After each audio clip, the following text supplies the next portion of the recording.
pursue our manifest destiny into the stars, launching American astronauts to plant the stars and stripes on the planet Mars. Everything you know about the space race might be incomplete.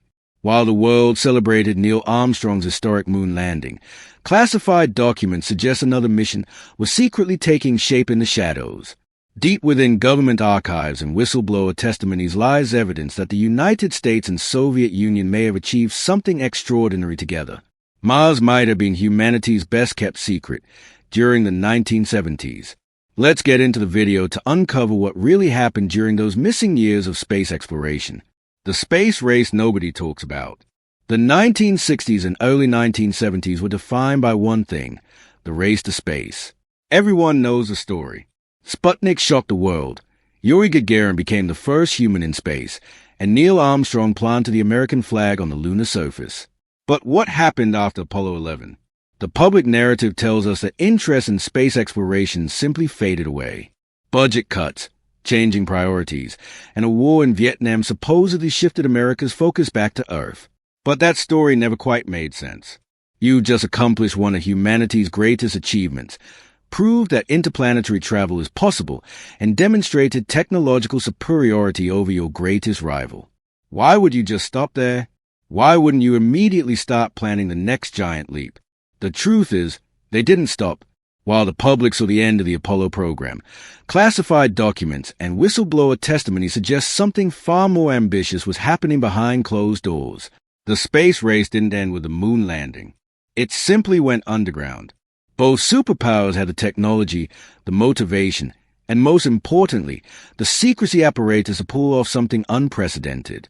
They had proven they could send humans to the moon and bring them back safely. Mars, while much farther away, wasn't impossible. It was just the next logical step. But here's where the story gets really interesting. Instead of competing against each other, some evidence suggests they decided to work together. The idea of US-Soviet cooperation during the height of the Cold War sounds impossible. These were two nations that came closer to nuclear war than most people realize.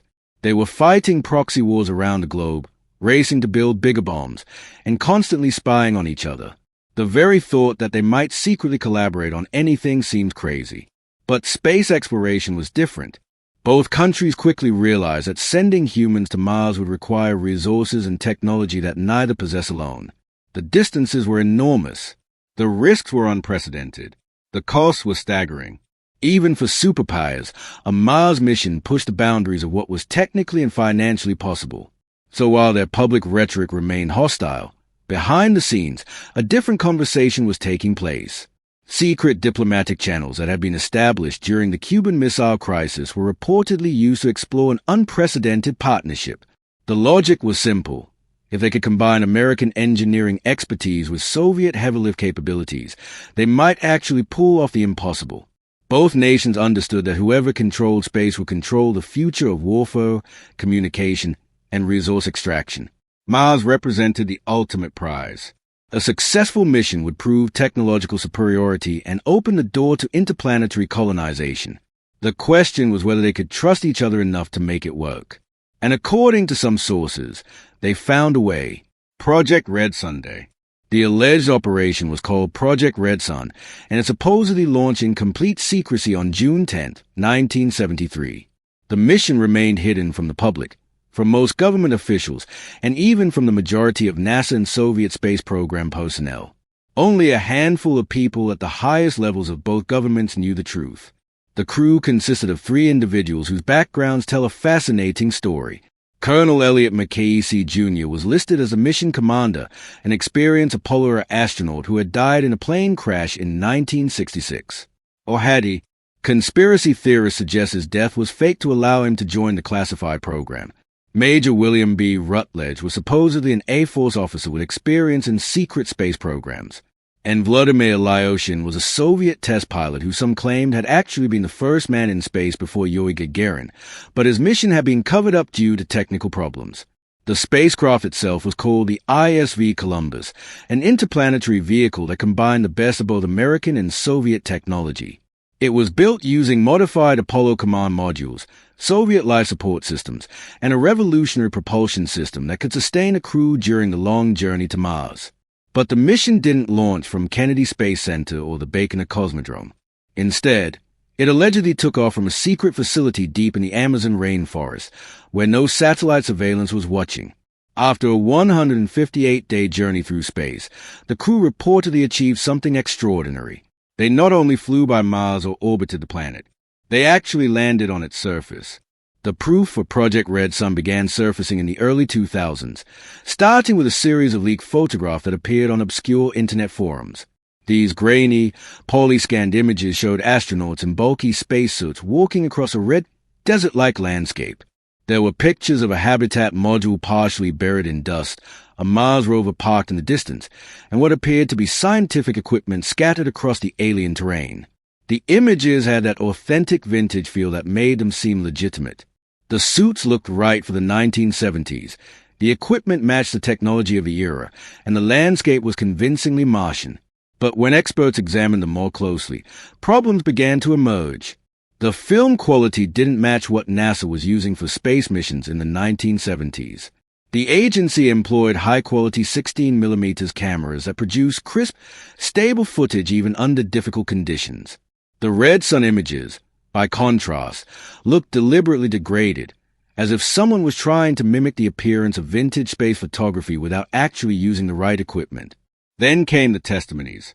In 2011, an Italian journalist named Luca Scantambolo held a press conference claiming to have uncovered definitive proof of the secret Mars mission. His source was an anonymous whistleblower with a code name Bravo X Sierra 24, who allegedly had access to classified NASA documents. According to these files, Project Red Sun was completely real. 3 astronauts had successfully landed on Mars in 1973, conducted experiments, and returned to Earth. All of it had been recorded but kept hidden from the public for reasons that were never fully explained. But the most compelling evidence was yet to come. Video footage that supposedly showed the mission in action. The footage that shocked believers. The video that emerged was unlike anything people had seen before. It showed the view from a spacecraft window looking down at Mars, with grainy colors and the kind of degraded film quality that suggested it was genuine 1970s space footage. For believers, this was the smoking gun they had been waiting for.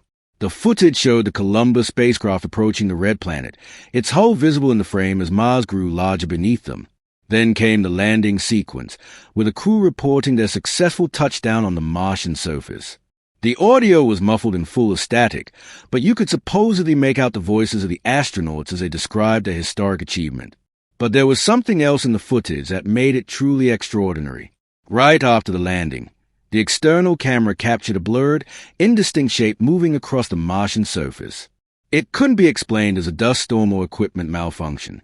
The object seemed to be moving with purpose, almost as if it was alive.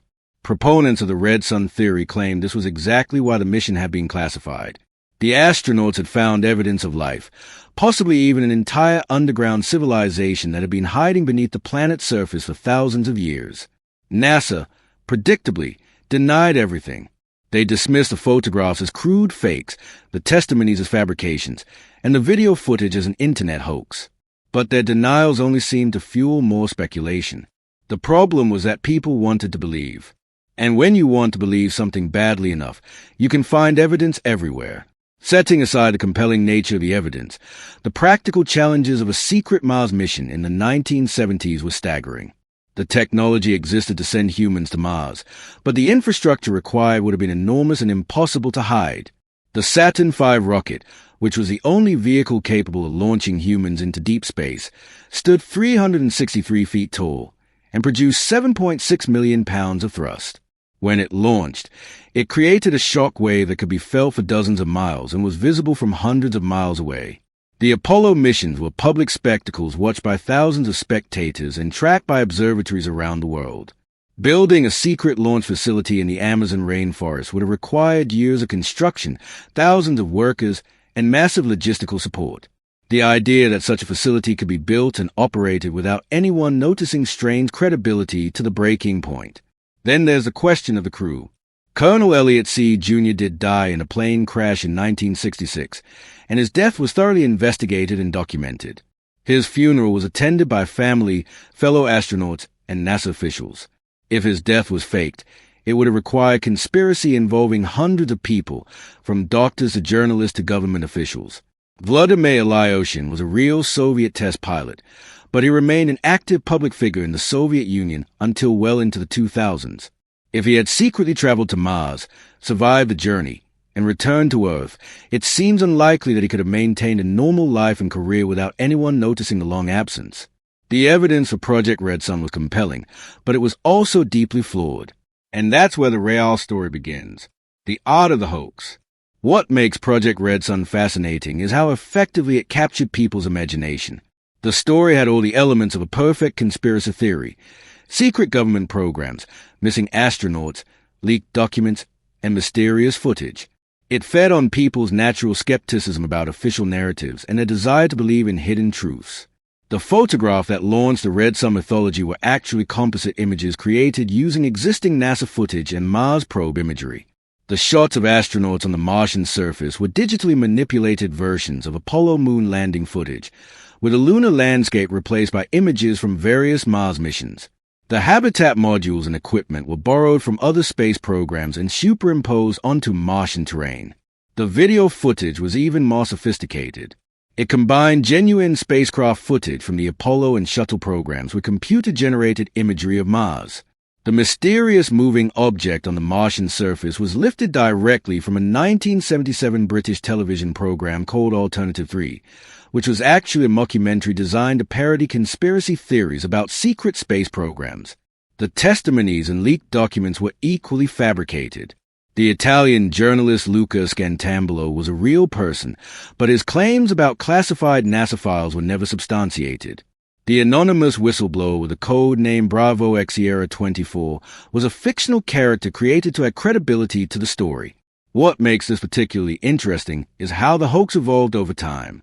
The Project Red Sun story gained traction because it tapped into several powerful psychological and cultural forces. First, it provided a satisfying explanation for the apparent end of the space race. Instead of accepting that budget cuts and changing priorities had derailed America's space program, people could believe that the most exciting missions had simply gone underground. Second, it offered the appealing fantasy of US-Soviet cooperation during the Cold War. Despite their public hostility, both nations had worked together on various scientific projects, including the Apollo-Soyuz test project in 1975. The idea that they might have collaborated on an even more ambitious mission wasn't entirely unreasonable. Third, it fed into broader skepticism about government transparency during the 1970s. The Watergate scandal, the Pentagon Papers, and revelations about CIA activities had shattered public trust in official narratives. If the government was lying about Vietnam and domestic surveillance, why wouldn't they lie about space exploration? Finally, the story provided hope for those who felt that humanity's greatest achievements were behind us. Instead of accepting that the Apollo program represented the peak of human space exploration, people could believe that even more impressive missions had been carried out in secret. The psychological appeal was so strong that even when the evidence was debunked, many people continued to believe the real secret space programs. While Project Red Sun was fictional, the 1970s were actually filled with legitimate secret space programs that remained classified for decades. The U.S. Air Force operated the Manned Orbiting Laboratory Program, which was designed to put military astronauts in space for reconnaissance missions. The Soviet Union had its own classified programs, including the Almaz space stations that were disguised as civilian research facilities. Both nations were also developing technologies that would later become crucial for interplanetary travel. NASA was working on nuclear propulsion systems that could dramatically reduce travel times to Mars. The Soviets were experimenting with closed-loop life support systems that could sustain crews during long-duration missions. These real programs were far more modest than a Mars landing, but they demonstrated that both superpowers were indeed pursuing space capabilities beyond what they revealed to the public. The existence of genuine secret programs made fictional ones like Project Red Sun seem more plausible. The irony is that the real space programs of the 1970s were actually quite impressive. NASA's Viking mission successfully landed robotic probes on Mars and sent back detailed images of the planet's surface. The Soviet lunar program achieved multiple robotic sample returns from the moon. Both nations were laying the groundwork for future human exploration, even if they weren't ready to send crews to Mars. Today, We're closer to sending humans to Mars than ever before. NASA's Artemis program aims to return humans to the moon as a stepping stone to Mars. Private companies like SpaceX are developing the heavy lift rockets and life support systems that will make interplanetary travel possible. The European Space Agency, China, and India are all pursuing their own Mars exploration programs. The current Mars missions are providing unprecedented insights into the planet's history and potential for life. The Perseverance rover has found evidence of ancient water activity and is collecting samples that will eventually be returned to Earth. The Ingenuity helicopter has demonstrated that powered flight is possible in Mars's thin atmosphere. These real achievements are built on decades of careful scientific research and technological development. They represent the kind of patient, methodical approach that's actually required for interplanetary exploration. Unlike the fictional Project Red Sun, these missions are transparent, well-documented, and designed to advance human knowledge rather than serve political goals. The difference between fantasy and reality is that real space exploration is even more amazing than conspiracy theories. The Project Red Sun story teaches us important lessons about how conspiracy theories develop and spread. It shows how sophisticated hoaxes can be created using existing technology and how people's desire to believe can override their critical thinking skills. But it also reveals something deeper about human nature. We're drawn to stories about hidden truths and secret achievements because they make us feel like we're part of something bigger than ourselves. The idea that extraordinary things are happening behind the scenes makes our ordinary lives feel more meaningful. The challenge is learning to distinguish between healthy skepticism and unfounded conspiracy theories. It's good to question official narratives and demand transparency from our institutions, but it's also important to base our beliefs on verifiable evidence rather than wishful thinking. The real story of Mars exploration is still being written. When humans finally do land on the red planet, it will be the culmination of decades of scientific research, technological innovation, and international cooperation. It will be humanity's greatest achievement, and it will happen in full view of the world. Mars remains one of the most fascinating destinations in our solar system. Recent discoveries have revealed that the planet once had flowing water, a thicker atmosphere, and conditions that might have supported life. We found organic compounds in Martian soil and detected seasonal changes in atmospheric methane that suggest ongoing geological or biological activity. These discoveries were made through transparent, collaborative international efforts. Multiple space agencies have contributed to our understanding of Mars, sharing data and resources in ways that would have been impossible during the Cold War. The technologies being developed for Mars missions are also advancing life on Earth. Research into closed-loop life support systems is helping us understand sustainable living. Studies of Mars's atmosphere are providing insights into climate change. The challenges of interplanetary travel are pushing the boundaries of materials science, propulsion technology, and human endurance.